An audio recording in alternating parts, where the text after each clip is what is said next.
served in foreign office and all that. مجھے ایک چیز بتائیے گا, internationally around the globe Pakistan کی ایمبیسیز ہیں, پاکستان کے امبیسڈرز ہیں, پاکستان ہر دنیا کے خطے میں موجود ہیں ان کی ایمبیسیز, ان کا رول آپ کیسا دیکھ رہے ہیں؟ بیکاز ایک پرسیپشن یہ دی جاتی ہے کہ پرائم منسٹر عمران خان نے بالکل بات کی, وہ اس چیز کو لیڈ کر رہے ہیں. طیب اردوان کی آپ نے اگزامپل دی, مہاتیر محمد کی اگزامپل دی, لیکن کہیں نہ کہیں ایمبیسیز اور جو ہمارے امبیسڈرز ہیں انہوں نے شاید اس طرح وائس آؤٹ نہیں کی جس طرح کرنی چاہیے تھی.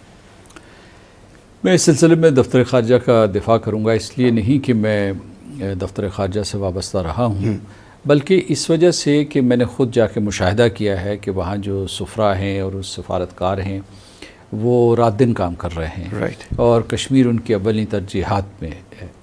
اور جو شاہ محمود قریشی صاحب جو ہیں یا پوری کی پوری جو حکومت ہے, اس کووڈ-19 کے دوران بھی وہ جب ان کے سربراہان حکومت سے ملاقات ہوئی یا بات ہوئی اور ٹیلی فون پہ بات ہوئی, تو بات انہوں نے کرنی تھی کووڈ-19 کے اوپر, لیکن انہوں نے زیادہ تر بات جو ہے وہ کشمیر کے اوپر کی.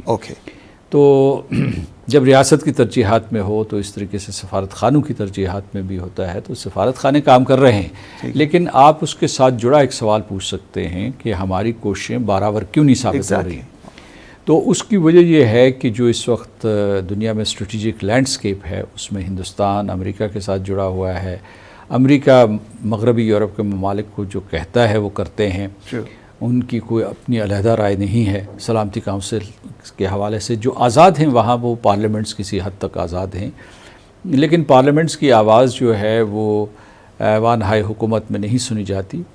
تو اس وجہ سے ایک قسم کا بحران ہے. جو پرانا نظام تھا, جو مطلب ہے جو اسے ابھی موجودہ نظام بھی ہونا چاہیے, جو اقوام متحدہ کا نظام ہے یا نیو ورلڈ آرڈر جسے ہم کہتے تھے یا ورلڈ آرڈر کہتے تھے, وہ خود جو ہے آہستہ آہستہ منہدم ہو رہا ہے.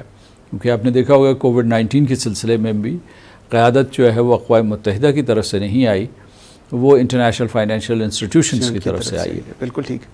تو جو اس کی بنیادی ذمہ داریاں ہیں اقوام متحدہ کی سلامتی اور امن کے حوالے سے, وہ بھی نہیں پوری کر رہی. مثلا یہ کہ اس وقت کشمیر سے بڑا بحران کہاں ہو سکتا ہے؟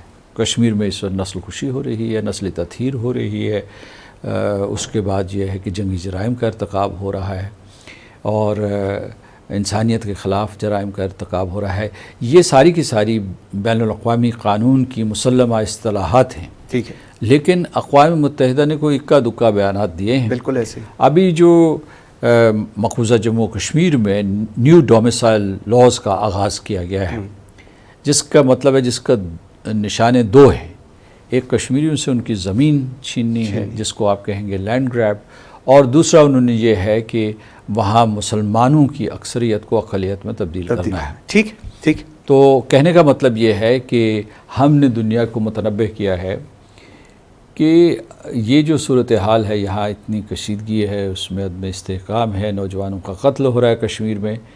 تو اس کی وجہ سے خطرہ صرف جو ہے کشمیریوں کو یا ہندوستان اور پاکستان کو نہیں, ساری دنیا کو خطرہ ہے. سر مجھے ایک چیز